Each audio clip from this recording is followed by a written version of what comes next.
Hey everybody, the August release of OpenBOM for Onshape has a nice new feature to control the properties that are sent back from OpenBOM to Onshape. Let me show you how that's done. It's in the global settings under properties. There's a new section here is called which properties do I want to send back to CAD.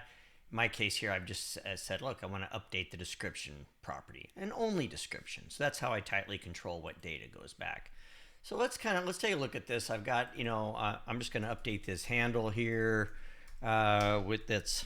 I've updated this to more of a rubber handle, and this thing here, I just want to call this just the handle. I'll give it a better, this is the blade of the handle. A little better example. We all know that updating properties in Onshape can be tedious, as you have to kind of go to each part and visit the properties tab and all of that. So we like to use OpenBOM to make those changes, and it just goes that quick. And now if I went and looked at these parts here, you'll see that the names have got they have the new description for these parts. So that is the August release of OpenBOM for Onshape, and that is the update properties from OpenBOM. So enjoy.